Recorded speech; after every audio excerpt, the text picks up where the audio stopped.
I'm Brendan Burchell. I'm head of department of the Sociology department here at Cambridge for another 5 days before Patrick takes over. So I'm sure you've been welcomed already, but welcome again. This is the first time we've had an event like this organised entirely by our graduate students, and from what I've seen so far, it's been really fantastic. So well done for people who organised it, and hope it carries on this way for the next day and a half. We've got a plenary session now, and as you'll see from your programmes, it's entitled The Great Recession and Varieties of Social and Political Responses. We've got 3 speakers, and I'll introduce them very briefly, on time as they talk for 15 to 20 minutes. And that should leave us about half an hour for a general discussion, and still leave our speakers 5 minutes at the end if they want to come back on any of the points, defend themselves, attack the audience, and add to the general quality of discussion, whatever. Let's hope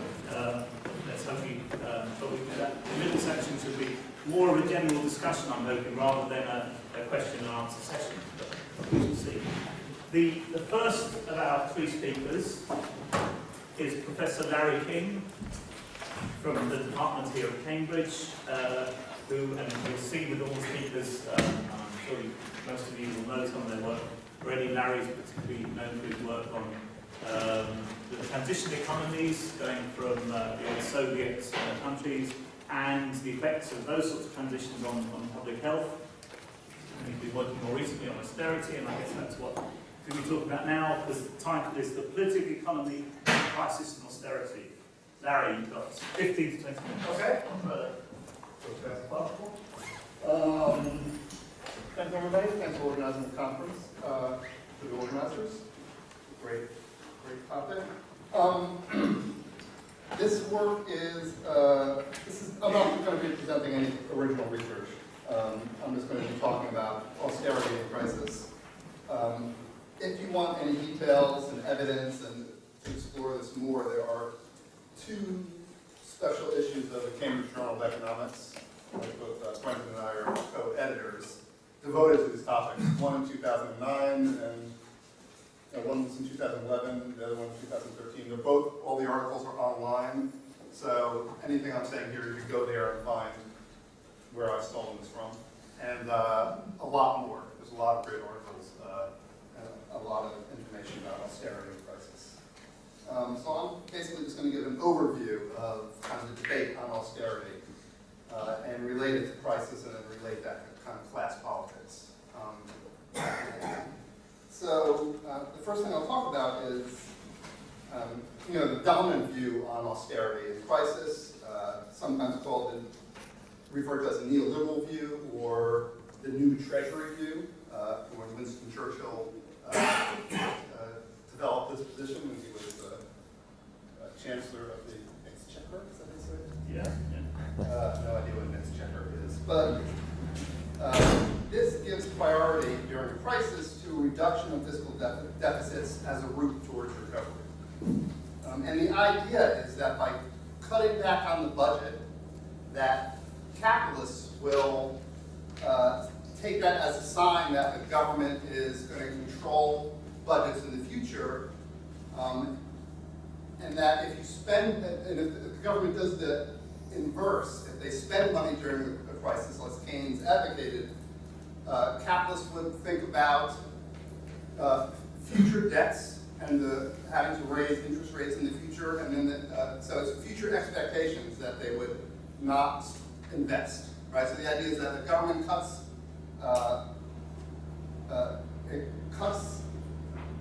expenditures. This raises kind of business confidence in the private economy, and therefore they invest.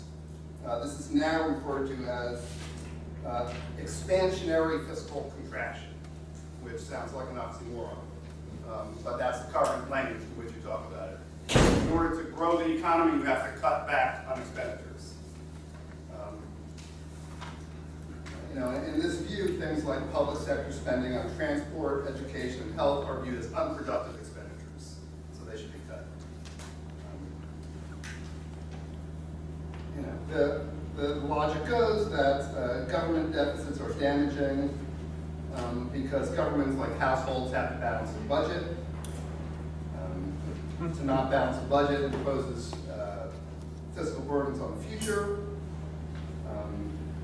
So kind of destroying business confidence, and also the idea is that it will crowd out private investment. So the government's borrowing this money, and then there will be less money to loan to the private sector. That will drive up interest rates once again, decrease investment. This view is also that any government expenditures is less efficient than the private sector expenditures and investment, because under the private sector they're subject to hard budget constraints to competition. So basically any government investment is bad and any private investment is good. It's also a component to this argument. So that's the argument. Of course, Keynes had, this argument goes back to the 17th century, from when Britain got its ass kicked by France in 1694, and the Bank of England decided to have to raise money. It started to, the same debates have gone forwards.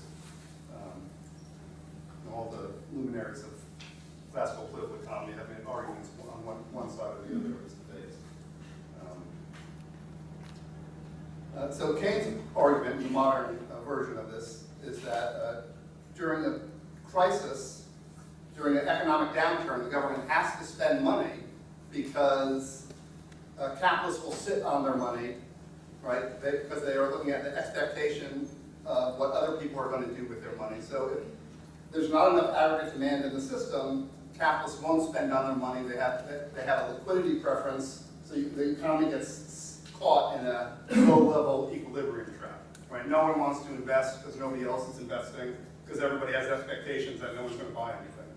So Keynes' argument was that you have to just, the government has to make up for this aggregate demand. And he made a bit of a joke and saying, it doesn't matter how you do this, the government could actually bury barrels of money and then have bids on who could dig out that money and spend it. And that would work just as well. Of course, what Keynes also said is then during an economic boom, then you should pay off that deficit, because he was concerned about, he was also concerned about inflation. So that's the Keynesian position, it's well known. What's the historical record? The historical record is extremely clear-cut, I think. The Keynesian position is correct historically. I really don't think there's not much of a debate about this. You could look at the data.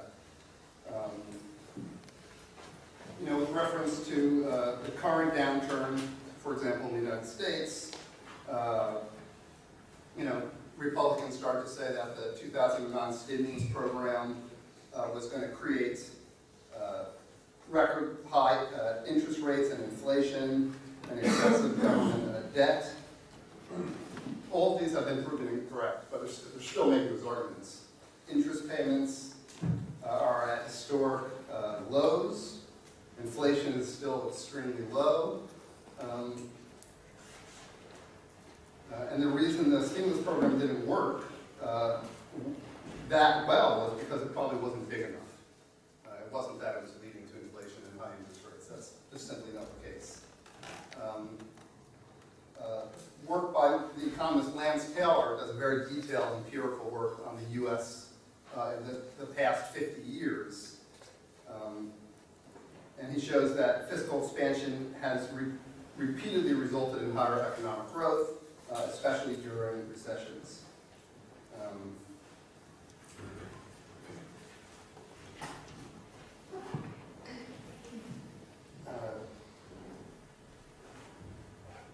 Okay, so on the other, of course, so the opponents of austerity, the Keynesians, argue that fiscal retrenchment, cutting back expenditures, only makes deficits worse. Right? It has the opposite of the intended effect, or what they say the intended effect is. And this is because of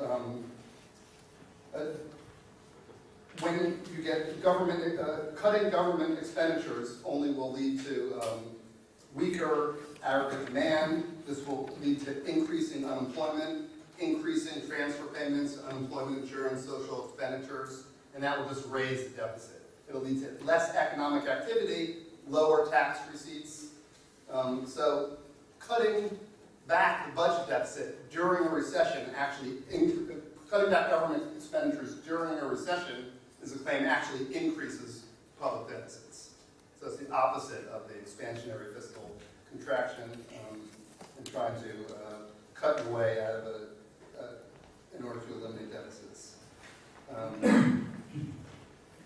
And this also is, the empirical record shows this.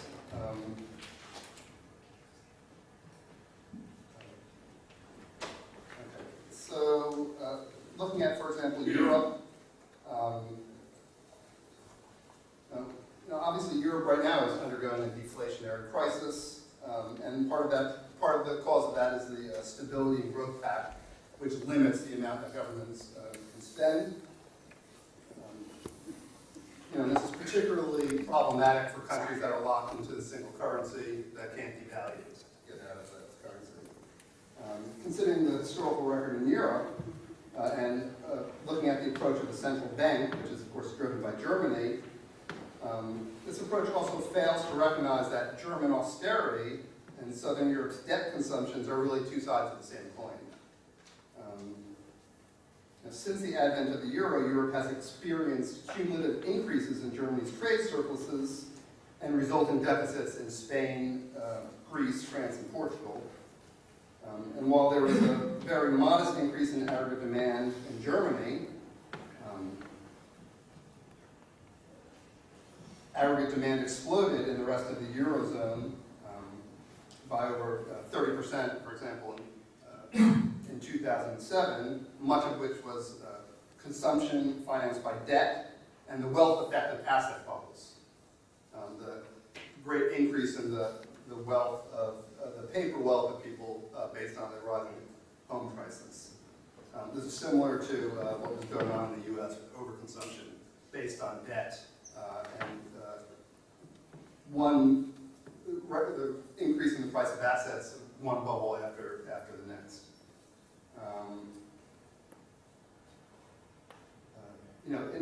From this perspective, there's no way, for example, for European countries to actually get out of their crisis by cutting expenditures. Neoliberal economists will frequently point to several examples where there was of seemingly successful expansionary fiscal contraction, meaning where small countries that had a debt crisis were able to cut expenditures to get a way out. And these are, for example, Denmark in 1983, Finland in 1992, Sweden in 1993.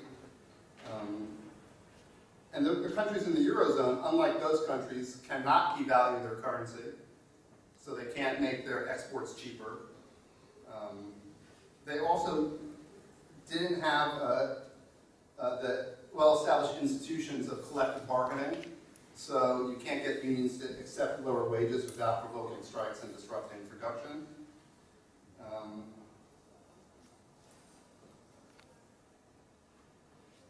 So it's really not available to them. And also, those expansions took place during periods of economic growth, not periods of generalized economic contraction. So Europe can't really do this. Greece certainly can't do this. And in fact, Greece's austerity has just made them less competitive by cutting investment in innovation and actual investments. It's just made them less competitive, made them worse off. What about the historical record in Britain? This relationship can be easily illustrated with Britain. During the First World War, the UK national debt increased from 25% in 1914 to 135% in 1919. In order to attempt to pay this off, the Treasury adopted a restrictive fiscal policy. This, of course, led to economic stagnation in the 20s, and national debt to GDP increased. There was a boom in the 1930s when the government cut interest rates, triggering a housing boom and growth in consumer industries in the south and east of Britain. Britain also withdrew from the gold standard, leading to devaluation and introduced stiff tariffs. So you had this led to an export boom in Britain.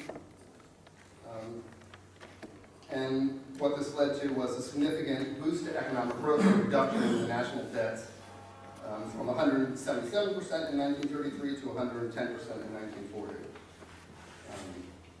After the Second World War, of course, Britain had enormous amounts of debt because of the war.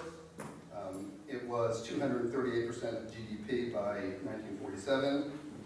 However, in the Golden Age, with the introduction of welfare expenditures, increased expenditures, and economic growth, this had decreased all the way to 50% of GDP by 1973. Then, coming up to the future, I'll just fast forward a little bit. At the time of the economic onset of the Great Recession and the financial crisis, the government debt to GDP was 42.5%. The response was austerity by the British government, and as of today, it's now 90.6% of GDP. So after all these years of austerity, the debt to GDP ratio keeps going up. Right? The Keynesians are just right. I mean, the economic story seems quite clear. The Treasury view is wrong. So I don't have time to go into all the causes of the crisis. But just to point out that where do these fiscal deficits come from? Are they the result of entitlement or of social welfare? No, not primarily. One of the major reasons for the government debt is rescue packages to failing banks. I mean, as of 2009, according to the National Auditor's Office, the UK had spent $850 billion bailing out banks, more than £26,000 per person. Then the stimulus packages, and of course the global recession, all contribute to the debt by decreasing tax revenues, increasing so-called automatic stabilizers, that's unemployment benefits, etc.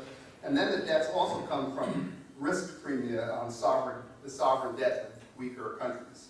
In order to borrow money in the crisis, bondholders demand higher interest rates. That costs the government a lot of money. So, I don't have time to get into the origins of the crisis, but I mean, what this does lead to the question of, why does this happen? If the Keynesians are right, if the Treasury view is wrong, why does this go on? And here I think what you need is a political economy approach or a class analytic. And the two fundamental questions in political economy is who wins and who loses. So who wins from this situation? The biggest winners are people who have a lot of money and who loan money to governments, right? Rentier capitalists, investors. They get very high interest rates on sovereign debt. They don't have to invest it in the productive economy. At the same time, when it eventually blows up, they can count on a bailout from the government, right? So they win. It's kind of a type of inverse socialism, right? The profits are private, but the risks are public. Who wins from the euro situation? Who wins? How does Germany benefit from this? Germany benefits by getting an export market, and also the instability. German capital benefits by loaning money at extremely high rates of interest, being confident that they'll get bailed out. And they also win because of instability in the Eurozone keeps the euro much lower than it should be, right? So that makes their exports much more competitive to the rest of the world. So as long as they can be confident that central banks are going to step in and bail them out, it's a win for capital. And then the other way in which it's a win for capital is it allows them to do what democratic government doesn't allow them to do, and that is roll back the welfare state. Right? You have two Goldman Sachs employees coming in as the heads of technocratic governments in Italy and Greece. Greece has essentially eliminated its welfare state. This could never occur democratically. So the kind of a latent function of this is there's a huge class benefit for capitalists, right? We had the Soviet Union, and then because of the threat of communism, kind of allowed for a welfare state to develop. They no longer need capitalism to be kind of friendly, right? Stuck with democratic governments. Austerity is the perfect guise to do what no polity will ever allow done if it's democratic. Who loses? Basically everybody else. You know, everybody who's not a substantial holder of capital. So that's my time. All right.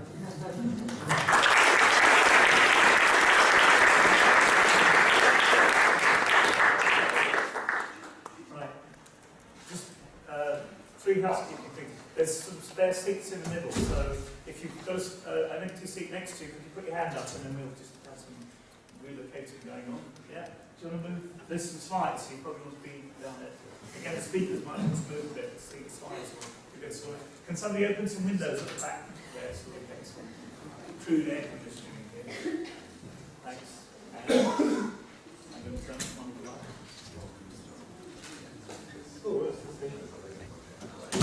Right. There's one more seat here. There's one there. If people move in. There's some all right. Let me introduce John Kelly, who's come from Birkbeck. He's in the management department there, and he's the professor of industrial relations. Many people will know his work on mobilization, collectivism, union revitalization.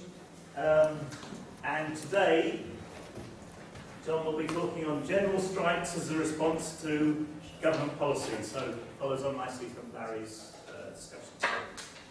John, again, thanks. 15 to 20 minutes. Perfect. Okay, thanks very much, and thanks to the organisers for the invitation. Very pleased to be here. As you're seeing, we'll talk about general strikes as a response to a range of government policies. I'll look at two issues in particular. First of all, I'll say something about the patterns of general strikes across Western Europe since 1980. I'll then say something about the causes and the consequences. And in discussing the consequences, I'll also get some interesting findings about the impact of austerity. What I'm going to talk about comes out of a series of research papers like Prof and I have written over a number of years. The references will come up on the subsequent slides. So if you want to check the details, in particular the details of the data set, if you want to know about the methods, if you really want to read in detail how we do the regression analysis and write the equations, you can read it all there. I'm not going to talk about that here today. General strikes, that was Spain, by the way. Yes, I did that Spain. That's one of the examples. I could have had Greece. Greece is the kind of the home of the modern general strike. But Spain is doing quite well with league tables as well, as you'll see in a few moments. General strikes often come about in response to government policies of one kind or another, particularly contentious policies, reforms of welfare states, pensions, labour market regulation, sometimes attempts simply to restrain the growth of wages. We have a fairly strict definition of the general strike. So this excludes the huge number of protests, rallies, demonstrations, and marches that you find across the whole of Europe. Somebody in a previous session said since, I think, beginning of 2008, there have been over 20,000 protests in Greece alone. There haven't been 20,000 general strikes, so we have a smaller number, a smaller database. Now, when governments want to embark on contentious reforms that could alienate segments of the electorate and generate union resistance, they'll often try and negotiate them, or they have done so recently, with the main social partners, particularly with the trade unions. So we've seen a lot of pension reforms, quite radical reforms, introduced through negotiation, through the signing of what are often called social pacts, bipartite or tripartite agreements. If you look at the numbers, and we've got data here for the EU 15 plus Norway. Data from Central and Eastern Europe is just chaotic and nightmarish to work with. I mean, I can't work with it at all, to be honest. So we've left it out. But what's interesting about the data, just to draw your attention to a couple of points, this again comes from our own database, is if you look at the blue line, which shows the number of social pacts, number of tripartite agreements since 1980 over pension reform, welfare reform, labour market reform, and wages. These are kind of going up and down up until the 2000s. Then the late 2000s, as we enter the austerity period, the number of social pacts rapidly diminishes, and they virtually disappear. The general strike trends, on the other hand, if you plotted a line through it, it's a best fit line. These are on an upward trend. We've got peaks in the early 90s, early 2000s, and a recent peak around 2011-12, right in the middle of the austerity period. The general strike pattern is interesting. I mean, the upward trend is interesting in particular because if you look at the economy rather than strikes against governments, if you look at strikes by unions against employers, they're on a massive downward trend. So the upsurge in general strikes, political strikes against government, has coincided exactly with a massive decline in strikes by unions against employers. So what this suggests is that union mobilising capacity hasn't necessarily diminished over these years. It's taken a different form. It manifests itself in a different arena, in the political rather than the economic and industrial relations arena. If you look at the breakdown by country, well, I should have said, by the way, because I'll talk mainly about general strikes the rest of this session, general strikes and social pacts are not necessarily alternative ways in which the social partners can enact policy.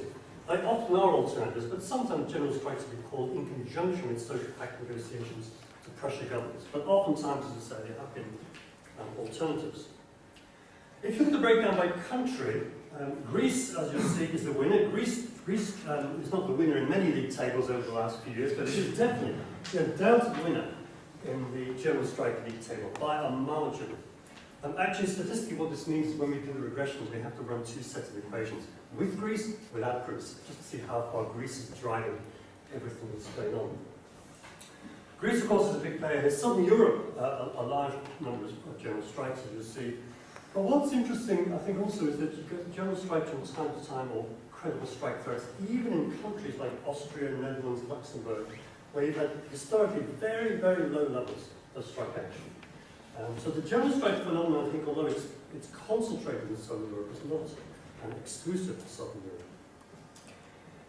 If you look at the issues in general strikes, what this appears to show is that economic policy, which is really a broad category for us now for austerity strikes, anti-austerity strikes, appears to dominate the figures. That's a very recent phenomenon. If you run the graph from 1980 up to 2008, what you'd find is all of these columns are pretty much level. In other words, economic policy strikes are no more common. They're about as common as pension strikes, welfare, etc., etc. The last 4 or 5 years, the vast majority of general strikes are general strikes against government austerity policy. There are occasional strikes on other specific issues, but anti-austerity strikes now dominate union activity in this period. So what we were interested in looking at were these, really these questions. We're interested in the patterns of general strike. How do we account for the distribution across over time across countries? We're particularly interested in the consequences. One of the curious things about strikes literature is there's a huge amount of work done on the causes of strikes. Why are there more strikes here or there, in this country or that country, this industry or that industry? It always struck me sort of curious, but actually for the strikers, the key thing is what's the outcome? What's the distribution? If you go back to Larry's point, who wins, who loses? There's very little literature on the outcomes of strikes. It's almost like they're treated as a kind of social problem, a disease. How do we map and explain and deal with the incidence of this problem? We're interested in consequences. We want to know what the outcomes are. Both the actors immediately involved in the dispute, but also longer term, particularly the electoral impact. And we're also interested in the impact of austerity. Has the pattern of general strikes, the interaction between governments and unions, the consequences of them, shifted significantly or not in the austerity era? I won't say much about our theoretical framework. I mean, it's much more elaborated in the articles following. Yeah, if you want to read the articles, they're in comparative political studies, comparative politics late last year. So you can check the details there. And you'll find more details also on the theoretical framework. Just make 2 points about this. The first is that, by and large, we don't see, and again, this kind of goes back to Larry's point, we don't see many of the contentious reforms around welfare, pensions, etc. I feel like it's functional economic necessities or imperatives. So we have a much more actor-centered account. Governments decide for a variety of reasons, often political reasons, often electoral reasons, to enact different kinds of reforms and to enact them in different ways. They make strategic choices of whether to involve unions or to marginalise unions, and those are often political choices. If we look at the pattern of general strikes and the incidents, what's I think most striking, no pun intended, is that general strikes are most likely to occur when you've got as well this toxic combination of circumstances, where you have highly contentious reforms, for example, over pensions, enacted by right-wing governments, Berlusconi in Italy, I forget the names of these people now, Sarkozy in France and so on. They blur, as soon as they disappear from power, they somehow disappear from the memory store. Right-wing governments, often strong governments with large majorities, so again, France and Greece having, as it were, sort of PR systems, but with a kind of majoritarian tilt to them, often have big majority governments. That adds to the mix. And union exclusion. So where governments enact reforms and exclude unions, make no attempt to engage in negotiation, try and reach agreement.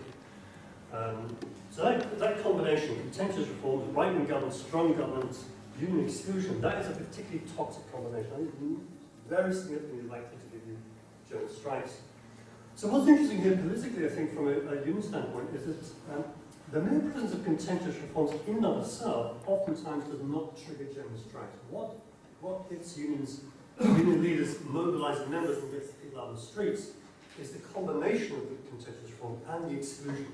It's the union leaders being told, we're not even going to negotiate this with you. It's that combination of substance and process that is particularly toxic. What's also interesting is we looked at as well to see whether industrial relations institutions, the structure of collective bargaining, the structure of the union movements, the degree of centralisation of bargaining make any difference to the willingness of governments to negotiate or to the instance of general strikes, and pretty much the answer is no. It's really these kind of core political variables that seem to be doing the work. Now, if you look at the outcomes, in which we have a lot of interest, the data here, I should say, is not I was going to say it's not brilliant, it's not ideal. All I would say in this defence, and we've had to construct the data ourselves from a variety of secondary sources, and all I can say in this defence is there's no other data set available, and therefore it's better than anybody else's data. So, a couple of points to make.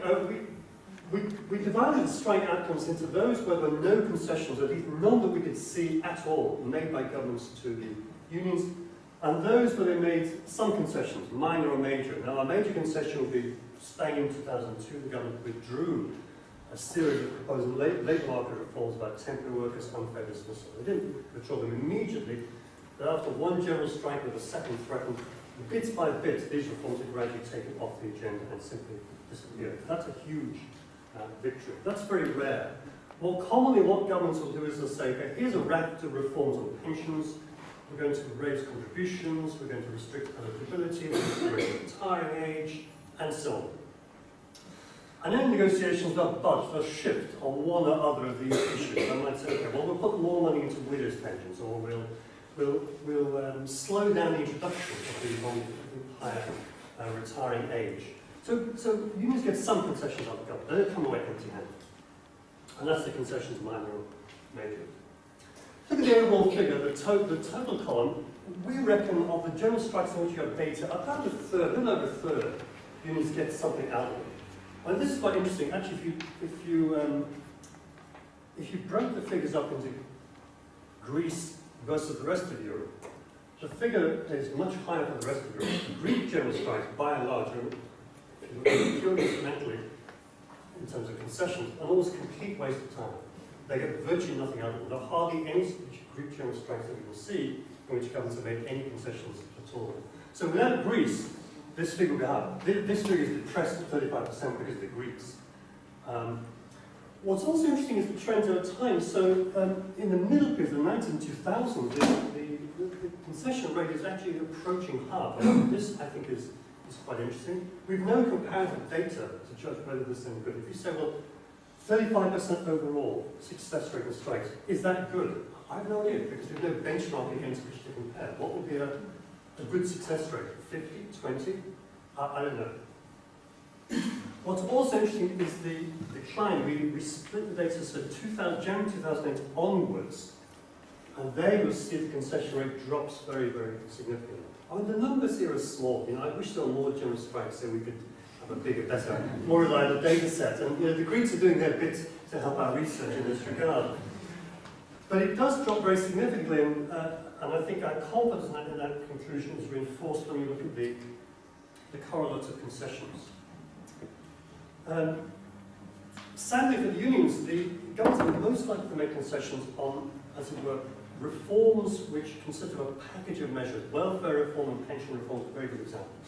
Typically governments will come with a shopping list, a whole set of demands on which they want to enact reforms.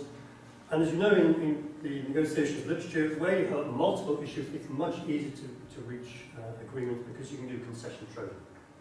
Where you have an overall macroeconomic policy, reduce the fiscal deficit, consisting in turn of a series of measures, and the unions are saying, we're not against this or that measure, we're just against the whole goddamn thing. We just don't want economic policy going this road, going back to Larry's point, we want to send it on a completely different track. That's a fundamental challenge to government, and very rare do they make concessions. So strikes against austerity have been, by and large, rather unsuccessful. In terms of who makes concessions, centre Christian Democrat governments are much more likely to make concessions, particularly if they're coalition governments. Conservatives, of course, are hard line, very unlikely to make concessions. But curiously, Social Democrats are almost equally as tough. Remember, of course, these are Social Democrat parties, many of whom have been shifting rightwards and buying into various forms of neoliberalism over the last few years. Ed Balls is, I guess, this is depicting the personification of Social Democrats bought the neoliberal story. But here's what's of course, trade union unity. And again, you might say, well, that's not surprising. If you've got two confederations in Portugal, two in Spain, three at least in Italy, 5 or 6 if you count the independent confederations. Where there is unity, concessions are much more likely. Well, that's kind of obvious. But here's a less obvious finding.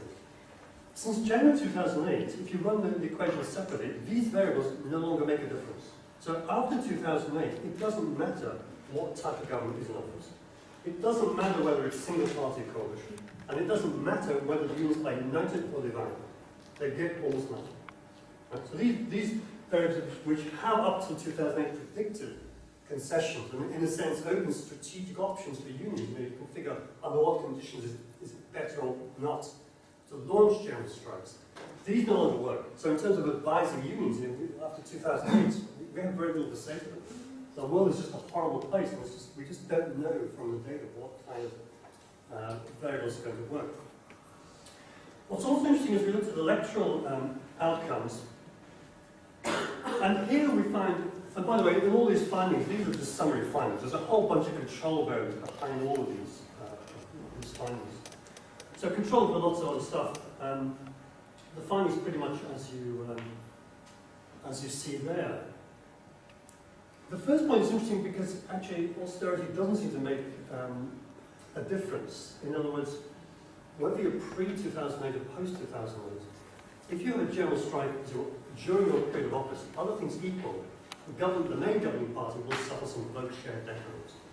Now you might say 2-3 percentage points average isn't a big deal, but actually in very fragmented electoral party systems, 2-3 points can make a difference between you're in office, you're not in office, you're a major coalition partner or a minor coalition partner. So this is quite significant.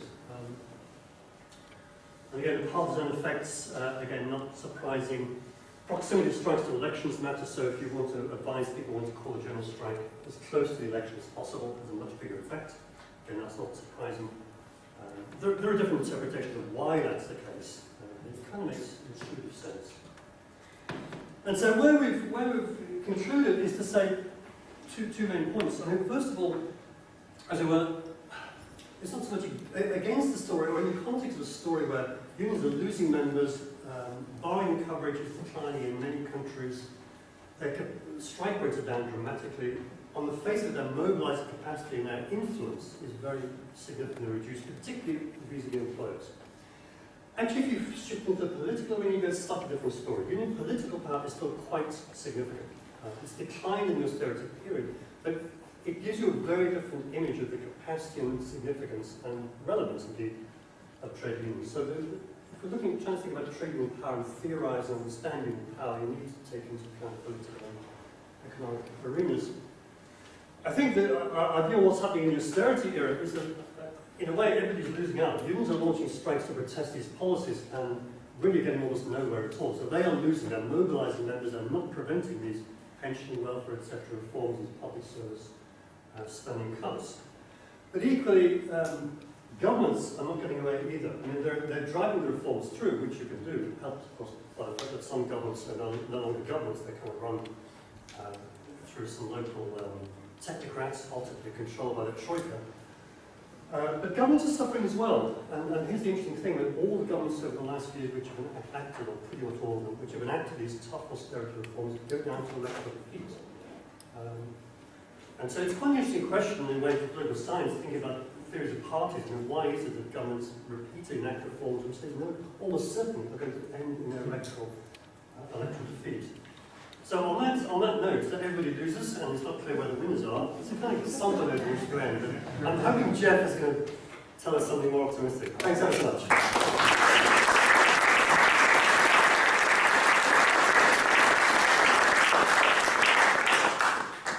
Thanks, John. If you came in after the start, just to remind you of the format, after Jeff's talk for about 15 to 20 minutes, then we've got half an hour for a general discussion before we come back to the speakers. So, Jeff Miley, one of the members of the Department of Sociology here at Cambridge. Many of us have heard him talk about Spain, Catalonia and the Basque Country before. I don't think I've heard you talk about Scotland before. I'm not sure you've been to Scotland, have you? I was in Edinburgh. Okay. And of course, it's only a week, it seems like not much longer ago to me that we woke up and found out the outcome of the Scottish referendum. So I've got a title, I think you've got a different title, so why don't you tell them what your title is instead of me? Okay. I'm going to be talking on neoliberalism and nationalist polarization in both Spain and the United Kingdom. So, let's get started. Yeah. So the ghost of Karl Polanyi is haunting Europe these days. In his classic book, The Great Transformation, Polanyi famously sketched the devastating social and political consequences wrought by the single-minded pursuit of a pure market society by European powers over the course of the 19th and the first part of the 20th century. Polanyi argues persuasively that such utopian fantasies effectively engendered a negative, dynamic, and dialectical process, a double movement that led to unprecedented levels of death and destruction, culminating in the rise of fascism and total war. After over half a century of class compromise and relative social peace, Europe again finds itself in the clutches of a plutocracy dedicated to the realization of utopian fantasies, incarnated in the neoliberal regime of austerity imposed where necessary at the behest of the Troika on behalf of the financial sector. Thus far, the current austerity regime has had predictably dismal consequences in terms of the material conditions, employment prospects, and life opportunities of the vast majority of European citizens, especially of those of the so-called pigs who have found themselves at the eye of the financial storm. A crisis of democracy has ensued.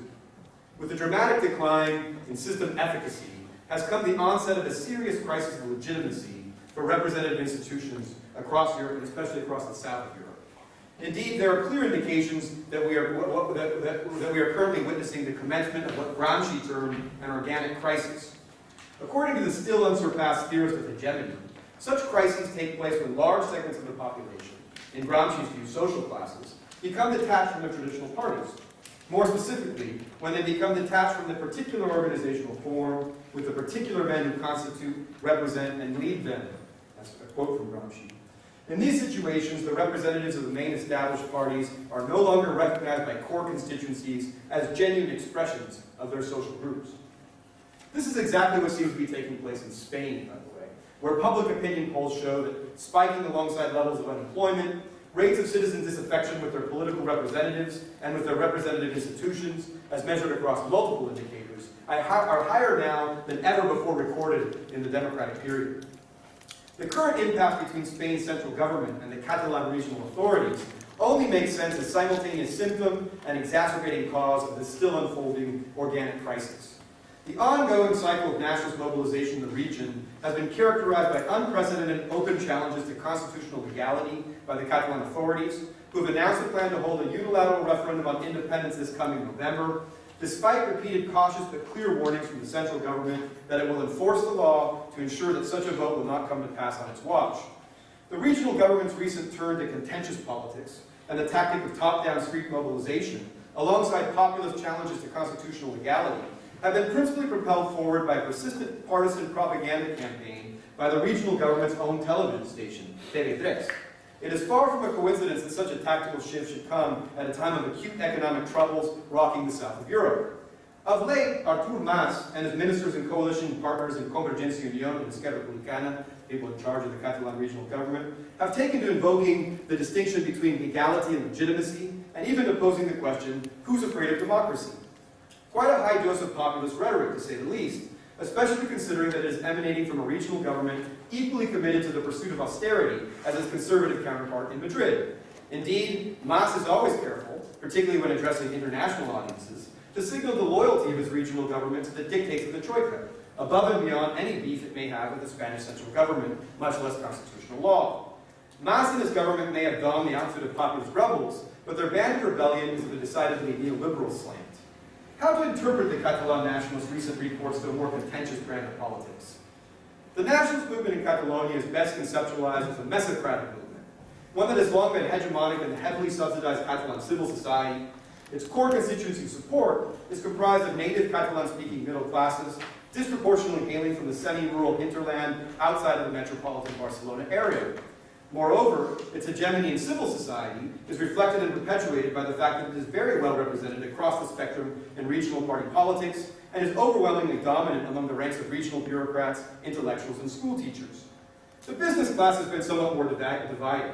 The Catalan economy fared extremely well in the Franco period, witnessing an impressive cycle of industrial expansion from the mid-50s through the outbreak of the OPEC crisis in the agony of the regime. With the transition to democracy and the devolution of powers to a regional government, the business class smoothly shifted into supporting Jordi Pujol's center-right coalition, the nationalist Convergencia y Unión. Pujol was a charismatic leader who proved capable of forging a conservative power bloc dominated by the Catalan business class, with popular support provided by the nationalist native middle strata. Nevertheless, the nationalist movement's appeal among the lower strata of Catalan society has always remained fairly limited.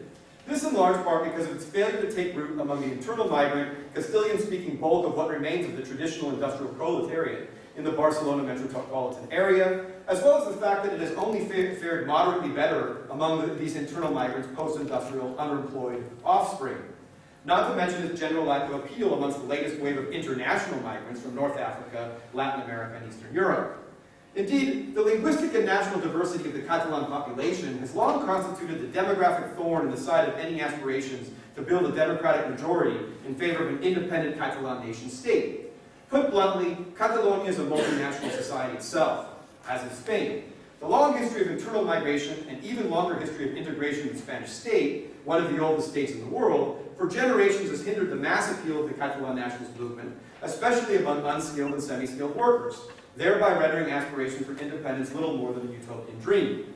Still, the Catalan nationalist movement has wielded state power at the level of the regional government for over 3 decades now, and it has employed its state power to promote a Herderian nation-building agenda.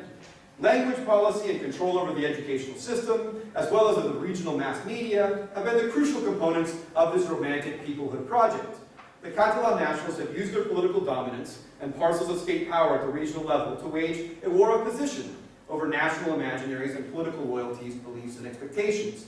They have spent decades institutionalizing their hegemonic project of nationhood in myriad ways, rendering it a relatively pervasive system of social classification and organizing principle of vision and division of the social world, to quote Bourdieu. Only now, against the backdrop of an organic crisis, of the organic crisis currently unfolding in Spain, has the Catalan nationalist movement switched tactics to wage a war of maneuver. It is effectively attempting a quick strike, hoping to take advantage of the opportunity provided by this crisis to render the utopian dream of an independent Catalan nation-state a consummated reality. In this process of mobilization, and in a conscious effort to appeal beyond the traditional core constituency support, the nationalist movement has increasingly supplemented its romantic repertoire with a materialist discourse of economic grievance, according to which the Spanish central government is guilty of, quote, fiscally plundering, even robbing the region as a whole. A classic anti-redistributionist populist trope that is clearly showing some signs of success in the doubly propitious climate of extremely high unemployment combined with severe regressions in social rights. Indeed, an impressive, albeit overestimated, surge in separatist sentiment swept the region between the end of 2010 and the end of 2012, though support for independence seems to have since stalled somewhere around 45% at the very most. However, the Catalan nationalist movement is not operating in a vacuum. The utopian project of the Messocrats, their Herderian language project, language nation project, is ultimately subordinate to and at the service of the utopian neoliberal project of the plutocrats, reflecting the complicit relation between the political caste and the petty bourgeois social movements with which they are organically linked on the one hand, and the ruling class, which they have thus far so consistently and loyally served on the other. Over the past 2 years, the confrontation between Mas's neoliberal government in Barcelona and Rajoy's neoliberal government in Madrid has set the political agenda throughout Spain, practically dominating the headlines, only rivaled by the series of serious corruption scandals currently engulfing the ruling parties in both Barcelona and Madrid. So far, the confrontation has proved convenient for both ruling blocs, though it has functioned somewhat better in partisan terms for Rajoy than it has for Mas. Quite shockingly, over a year after a major party finance scandal first broke in the Pepe, the party ruling in Madrid, all the while pursuing painful and unpopular austerity policies, the Partido Popular Pepe nevertheless remains, according to most polls, poised to win a majority in the general election next year. Mas has not been so fortunate. In Catalonia, the dynamic of secessionist mobilization has thus far favored most the partisan fate of the Esquerra Republicana de Catalunya, or ERC. The ERC is the current governing coalition partner of Mas's Convergencia y Unión. It is left, as Esquerra means in Catalan, it is left in name only, having proven to be a loyal partner in supporting and implementing the current austerity regime, while commanding legitimacy in Catalan nationalist ranks as issue owner on the subject of secession. The recent confession of massive tax evasion and money laundering via secret Swiss and Andorran bank accounts by ex-President Jordi Pujol will undoubtedly damage the electoral fate of Convergencia y Unión much further. A sorpaso within the Catalan nationalist bloc appears underway, but thus far the hegemony of the bloc itself remains equally secure. There is a convenient symmetry, if not outright collusion, of political tactics being employed by the Spanish central and Catalan regional governments, not to mention the plutocratic interests whose austerity agenda both sides equally represent. Both sides in conflict are determined to keep the agenda set around the axis of ethno-national identities and of polarizing nationalist loyalties. A most effective smokescreen, capable of channeling some citizens' indignation while simultaneously dividing and conquering them, pitting middle class and some working class segments against each other, imagined as national enemies, while reproducing and exacerbating the alienation of most working class Spaniards from the terms and horizon of contestation in public debate, thereby fending off the fundamental threat of fissure of society throughout the country along class lines. Having thus surveyed the terrain of nationalist polarization in Spain, let us now turn to the UK, where the politics of belonging and secessionist aspirations have also dominated the political agenda in recent months, due largely to the recent referendum in Scotland. The referendum in Scotland was marked by unprecedented high levels of citizen participation. A record 85% of the electoral census, itself comprising a record 97% of the Scottish population, turned up to vote in the plebiscite over independence on the 18th of September. The campaign in favor of secession, which had been consistently trailing by about 20% in polls over the past year, suddenly surged in August, gaining momentum in the weeks and days leading up to the vote, with polls published the weekend before the plebiscite declaring the contest too close to call. Though the final results did not pan out as favorably for the secessionist cause as these last-minute polls had led many to expect, the performance of the Yes campaign remained undeniably impressive. However, alongside the rising tide of political participation, there are some indications that the process of mobilization surrounding the referendum has contributed to a considerable degree of political polarization, both among Scots as well as between Scotland and England. Indeed, according to a poll published in the Telegraph just 2 days before the referendum, fully 49% of the Scottish population registered concern that the campaign, quote, has caused deep divisions within Scotland and has damaged relations between Scotland and the rest of the UK. Moreover, violent confrontations between pro- and anti-independent supporters that took place in the centre of Glasgow the night after the referendum certainly do not bode well. Meanwhile, opinion polls in England show a clear increase in the sense of grievance vis-a-vis Scotland, with 56% of English agreeing that public spending in Scotland should be reduced to the UK average, and fully 63% of Englishmen agreeing that Scottish MPs should be prevented from voting on English laws in the future. A participatory and polarizing dynamic thus seems to have been triggered by the referendum in Scotland. In the process, latent divisions in Scottish society have been rendered salient and exacerbated. On the one side, the Yes campaign was particularly successful in its ability to persuade younger people, as well as people from poorer and more deprived areas, to turn out in support of secession. On the other, the social bases of support for the Union include disproportionately those belonging to older generational cohorts, those born outside of Scotland, especially those born in the rest of the United Kingdom, and women. The gender gap in the plebiscitary fortunes of the secessionist cause poses an interesting sociological puzzle. Whatever the reasons may be, support for the Union proved significantly more robust among Scottish women than among their male counterparts. The generational divide revealed by the plebiscite is noteworthy too, pitting older Scots with living memories of the Empire and of Scottish protagonism in its administration against younger Scots socialized in the post-imperial era. The class divide merits much emphasis as well. The contrasting results between posh Edinburgh, where supporters of the Union outnumbered supporters of secession by a wide margin of 61% to 39% on the one hand, and gritty Glasgow, where supporters of the Union were outnumbered by supporters of secession by the considerable margin of 46.5% to 53.5% on the other, is most illustrative in this regard.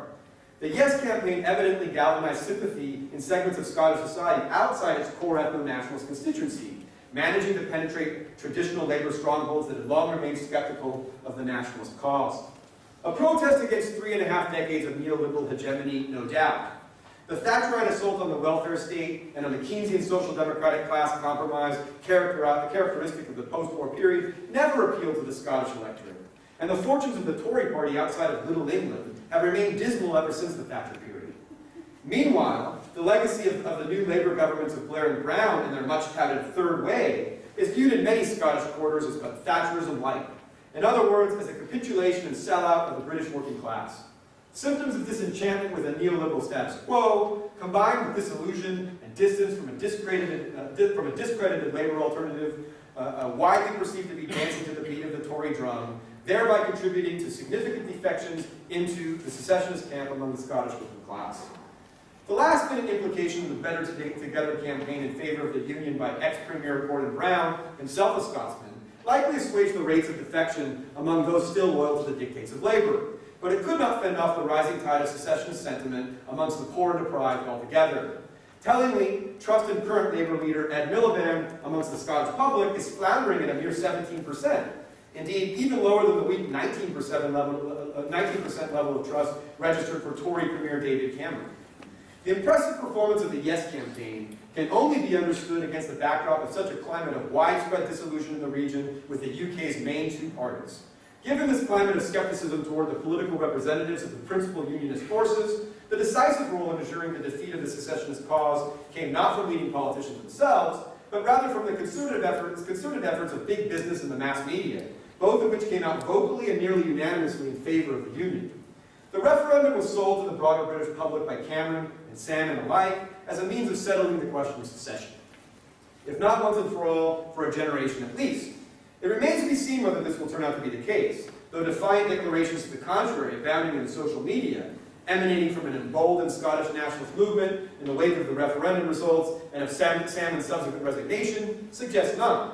But either way, it is already certain that the referendum has triggered a constitutional crisis for the United Kingdom as a whole. A constitutional crisis of a peculiar sort, to be sure, given the fact that the UK is a country without a constitution, or more precisely, without a written one. The flexibility provided by the absence of written constitutional guidelines and constrictions is what allowed Cameron to respond to Salmon's challenge by gambling on the referendum in the first place. It is also what allowed Cameron to improvise during the last days of the campaign and to provide a relatively credible promise to the Scottish electorate that Scotland would be granted increased levels of devolution in order to woo undecided voters to vote no.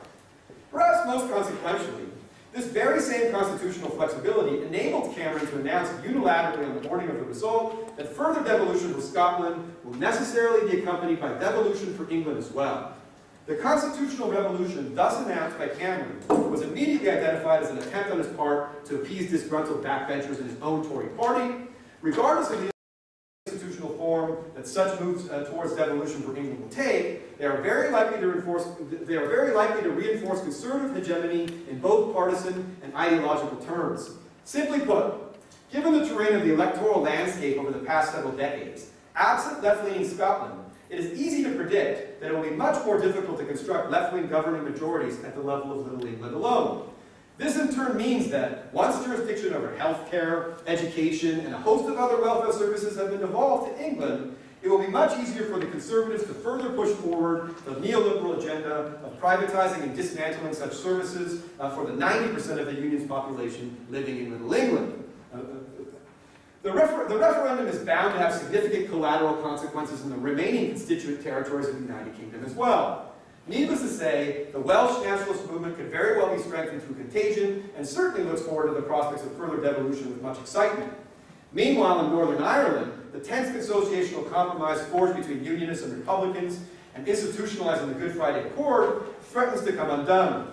During the campaign, politicians on both sides of the divide remained eerily silent. But although just yesterday the Sinn Féin came out in favor of a referendum in 2016, so we'll see where that goes. And somewhat ominously on the other side, members of the Ulster Order marched in celebration of the Union's victory in Scotland. Thus, the dialectic of nationalist mobilization and counter-mobilization to which the dynamics surrounding the Scottish referendum have contributed cannot be isolated from the broader developments on the islands. Most disturbingly, the impending transition towards a federal formula that includes some kind of home rule for England threatens to render ever more salient the beast of English nationalism. Especially significant in this regard is the rise of the new populist right of the United Kingdom Independence Party. Note that's the Independence Party. The party that received the most votes in the recent European elections, whose brand of xenophobic English communionist nationalism stands to be strengthened by the constitutional revolution now unleashed.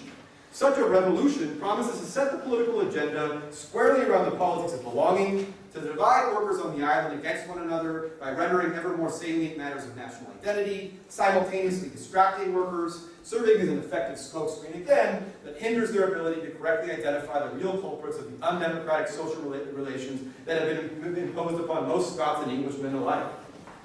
Nor should it be forgotten that Cameron has promised another referendum about secession, should he be re-elected. Namely, a referendum on the secession of the UK from the EU. Cameron is again gambling that a secessionist cause will be defeated via referendum, but this time around his gamble is even riskier, especially given the unfolding constitutional scenario from which a reactionary brand of English nationalist sentiment is almost certain to emerge, further intensified. Having thus surveyed recent developments in Spain and the UK, let me conclude with a word of caution for those interested in forging effective fronts of resistance to the globally coordinated plutocratic forces of neoliberalism currently tyrannizing the planet, and yet who for either tactical or romantic come strategic reasons have lent a rather uncritical support to the separatist causes in Europe. The warning comes from the late great Marxist historian and scholar of nationalism, Eric Hobsbawm, who reminds us, the call of an ethnicity or language provides no guidance to the future at all, even when new states are formed on the basis of these criteria. It is merely a protest against the status quo, or more precisely, against the others who threaten the ethnically defined group. For unlike fundamentalism, which however narrow and sectarian in its actual appeal, draws its strength from the claim to universal truth, theoretically applicable to all, nationalism by definition excludes from its purview all who don't belong to its own nation, i.e. the vast majority of the human race. Moreover, while fundamentalism can, at least to some extent, appeal to what remains of genuine custom and tradition or past practice, as embodied in religious practice, as we've seen, nationalism in itself is either hostile to the real was of the past or arises on its ruins.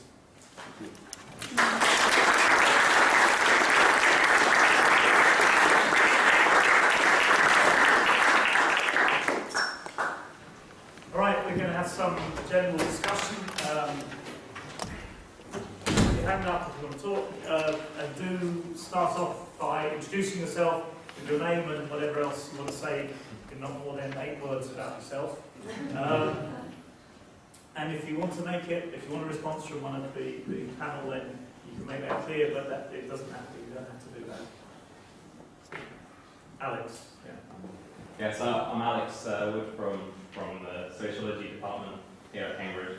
And I think looking at both what John and Jeff said, I think if you're coming from it from a leftist and class struggle perspective, surely what's important is where these kind of both general strikes and the kind of independence movements, the impact they have on kind of class consciousness and also organisational strength of the left. And I think, I don't know about general strikes, but in terms of the Scottish independence movement, I think it's undoubtable that it has led to a massive strengthening of the left. Within Scotland, there's a massive increase in the Scottish Green Party, a massive increase in the Scottish Socialist Party. Thousands of activists were involved in the Radical Independence Party. And I don't think you can just combine the mainstream Independence Party and the Radical Independence Party as they're so different, and their way of organising people were so different. Can I respond? No, let's take a few more and then we'll take by you. But David Lane. David Lane, yeah. With regard to the second paper, you've taken general strikes as your explanatory factor, but as you again pointed out, in Northern Europe, general strikes are very rare. I mean, if you've taken something like major strikes, which occur much more often in Germany and England, for instance, Scotland, what sort of results would you have? And my guess is you would have rather different kinds of conclusions than you've got from just looking at general strikes. Yeah. I'm Luke, I'm a PhD student in sociology in the department. And following up on the general strike thing, it seemed like there was a lot of factors that were put into play in terms of this correlates with this and so on. But you didn't really talk about how they cross-correlated with each other, and it seems to me like there's an important role for explaining why those factors have the effect they do, just purely by looking at how they interact with each other. So for instance, you talked about the fact that general strikes are more likely when you have a strong government, when you have a right-wing government, and so on. And I was thinking, for instance, does those set of factors correlate with tending to strike over pensions rather than over an economic policy and those kinds of things which you said had a much higher chance of success and so on? Or, because it seems to me that the alternative explanation here, if it's not a question of an unequal distribution of the types of strikes and the conditions of strikes and so on, it seems to me that the alternative, most likely explanation is a kind of left communist sort of critique of the trade unions, which is that basically they choose to carry out general strikes when they know that it's going to be a hard fight because they don't actually want it to get out of their control and they don't want to be put in the position of kind of fundamentally challenging state power in the way that, say, the British general strike did, where the trade union leaders were called into a room and essentially told, you can run Britain if you want to, and they said, no thanks.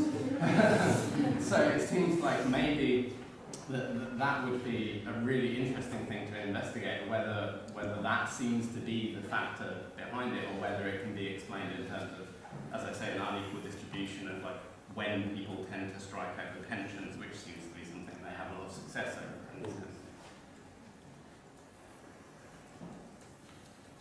A couple more points, yeah. Yes, so my question is mainly for Jeff Miley. It's a historical question, really. I'd be interested if you have any ideas about why national liberation movements in the period of decolonisation, in the 50s, 60s, 70s, you seem to be much more closely aligned to class struggle in general, to Marxism, for example, and why now those movements are often seen as being somehow much more separate from that struggle. It's all about sort of grabbing what I can get. So yeah, if you have any ideas about that, I'd be interested. I'm Katarina Griezmann from Portugal via Berlin, Germany. I was thinking, I don't exactly know how to say this, but I was thinking how we connect the discussion about the nationalist movements in Catalonia or in Scotland with the question of the euro, and if there's any connection here. Because I think what Alex said is very important, because I think it's wrong, or it's not fully correct to analyze any kind of nationalist approach or nationalist struggle within the European Union today without differentiating it from the right or from the left. So that as there are different nationalisms inside Europe, there are also, for example, different Euro exits, right? There's not one Euro exit. That not all Euro exits should or can. I mean, I'm not saying that we should stay or not in the Euro. That's a big discussion. But the idea that we leave the Euro, is it a nationalist question or not? Because a lot of the arguments that we hear in Portugal about leaving the Euro or even leaving the European Union is to say, oh, we're going back to the nation state, and there we are not. We don't have the instruments to fight the leap that capital has been able to do. But is it really like that? I also don't think that the exit of the Euro, based on devaluating our own currency, is exactly the best or the most left-wing exit of the Euro, or what we should be aiming towards. So there's these questions about exactly how all these fractures in a supposedly united European idea and process that the crisis has been brought up, that I think are very hard to discuss and very without differentiating different exits or different nationalisms from the right or from the left. Thanks. Yeah. Hi, I'm Philip Davis. I'm a student PhD in sociology here. Questions sort of directed at Larry. But Jeff first. In reverse order, okay. Since more people disagree with you, then you have two people to go together.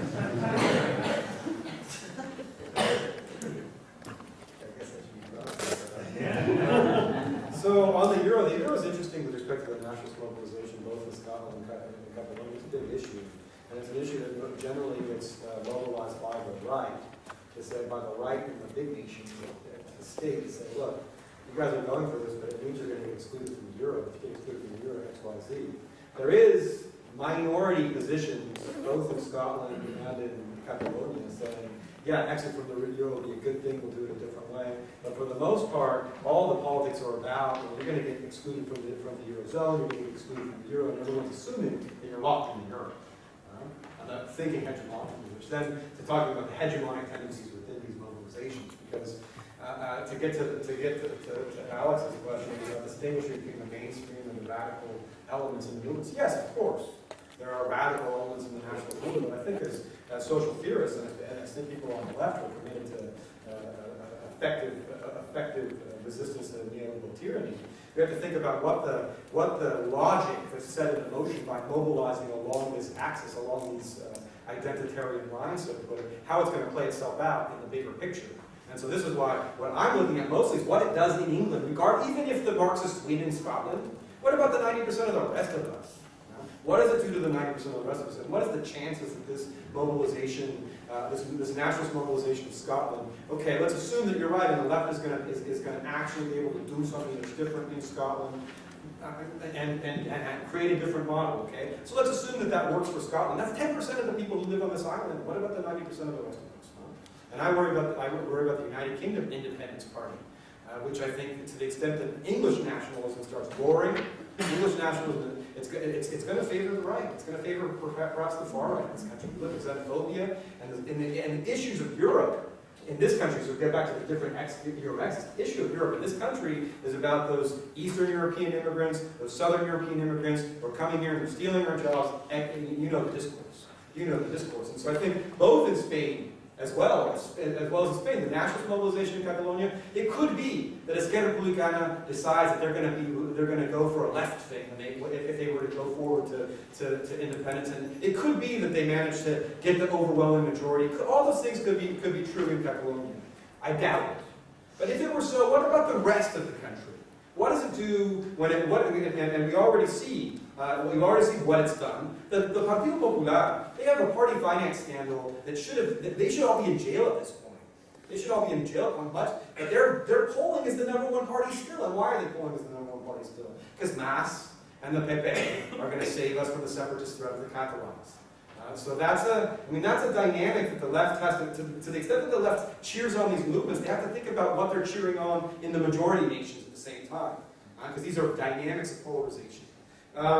With respect to then just let me end on this point about. I think you're right to think. Well, but there was a moment in the struggle against colonialism in which the national liberation movements were aligned with the left very clearly, and it seemed obvious to people in certain ways. I think there's 2 points to be made about that. One is it's very crucial to distinguish between nationalist mobilization, dynamics of nationalist mobilization in the capitalist core and at the global periphery. Okay, I think that's one thing. The second thing is that actually the nationalist liberation movements at the global periphery didn't work out that well.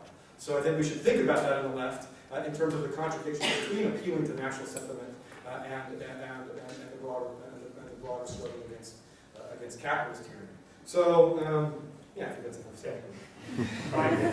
we might have a chance for people to come back on some of these points, depending on how you get on with that. Yeah, John. How brief we are. Right, well, brief.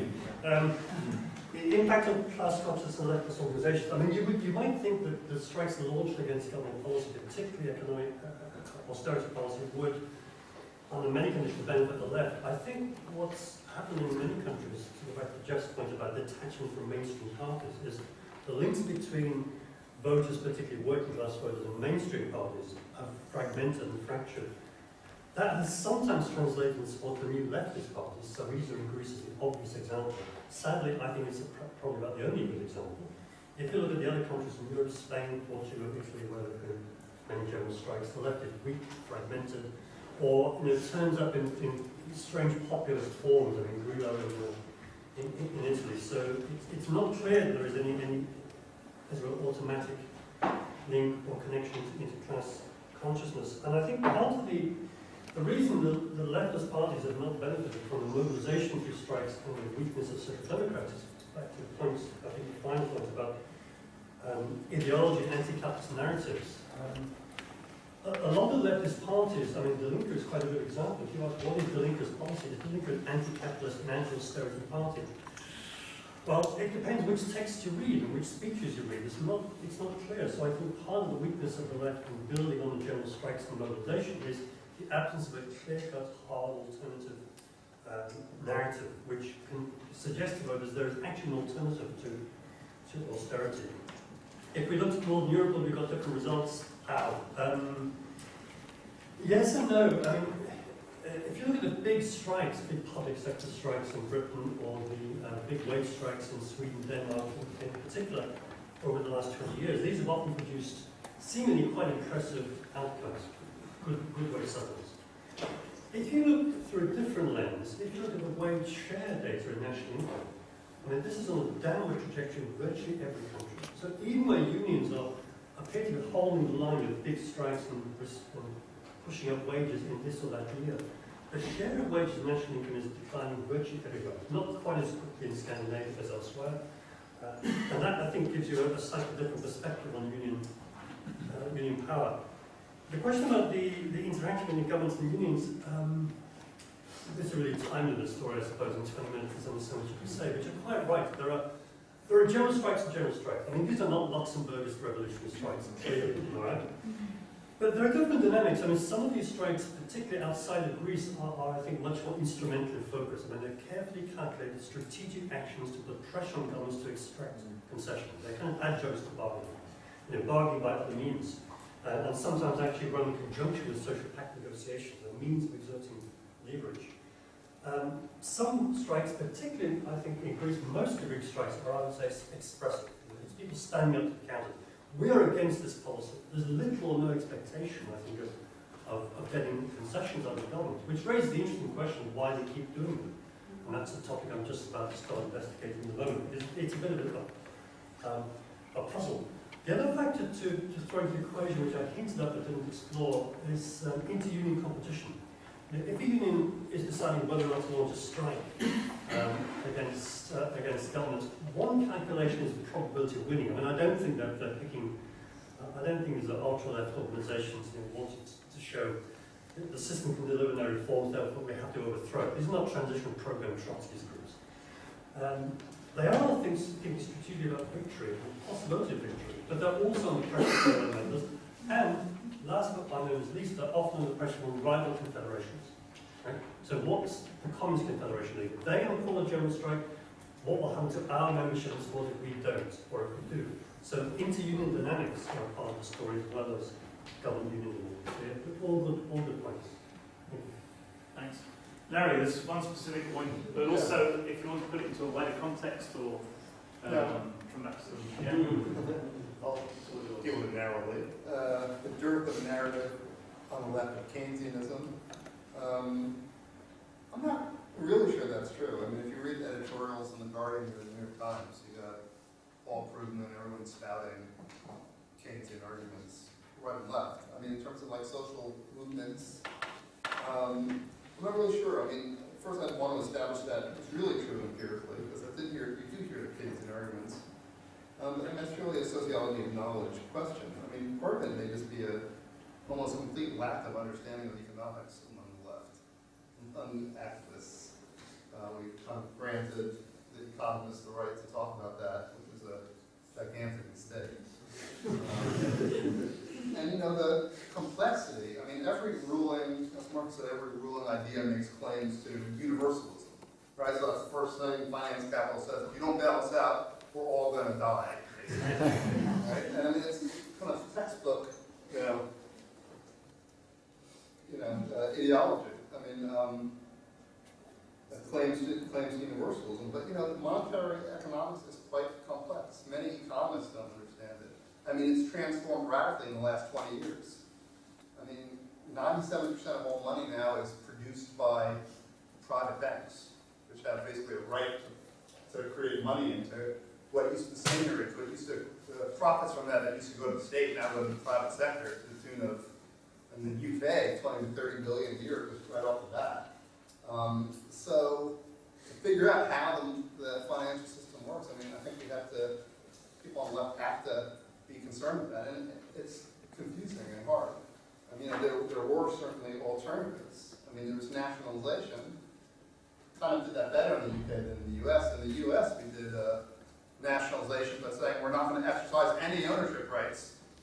We're going to restore the banks and then give them back.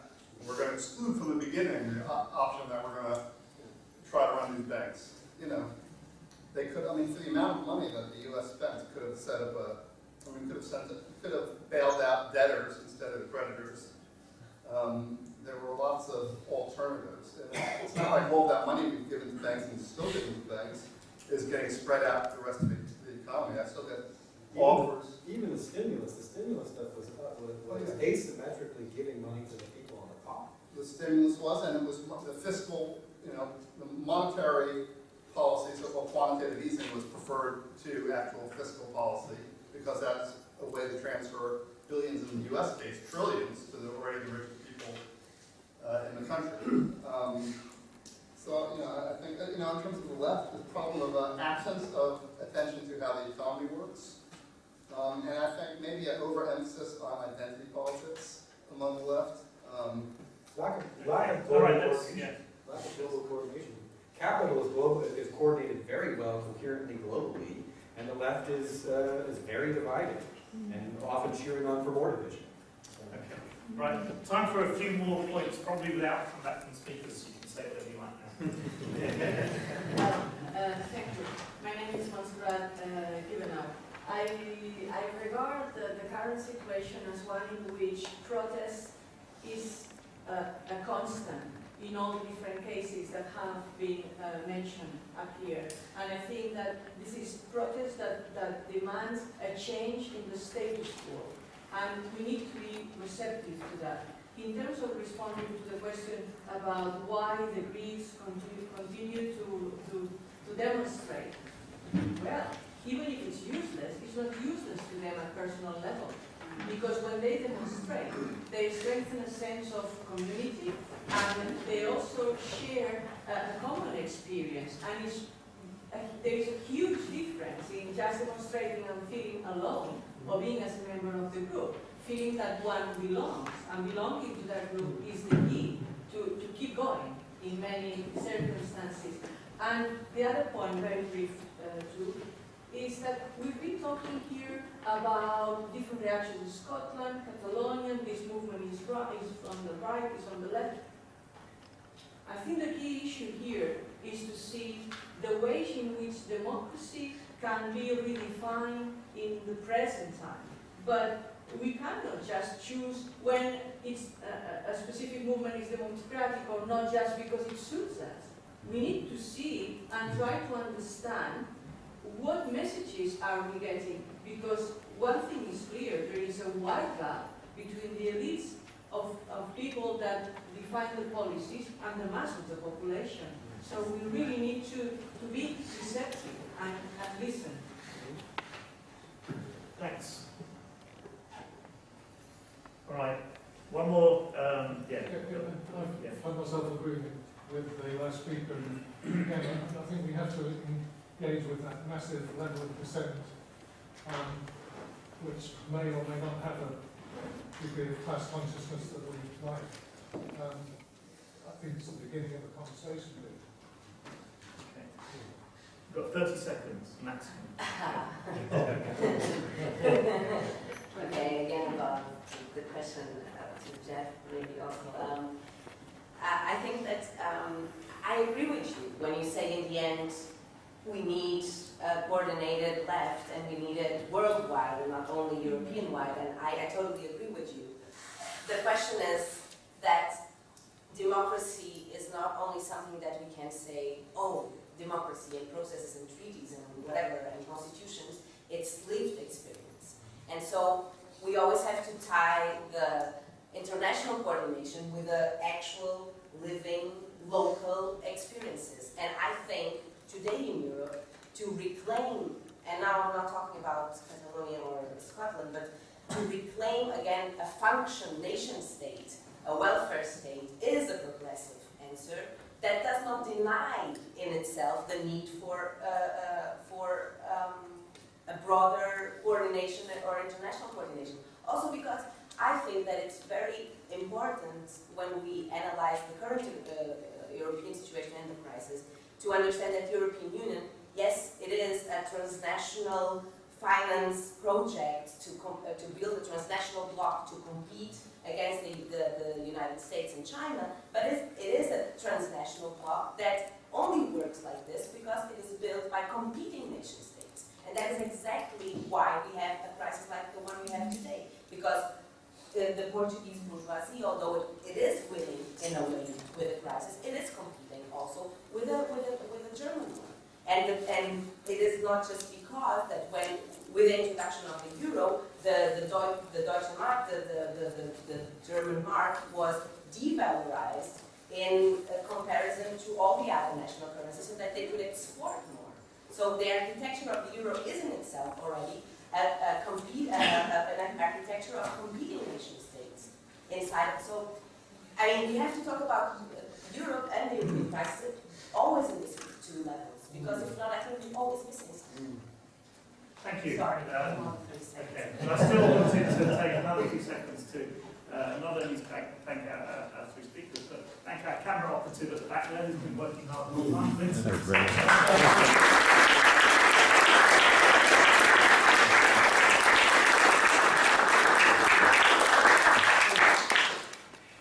Torsten, you're going to tell the people what to do next? So now there is an hour for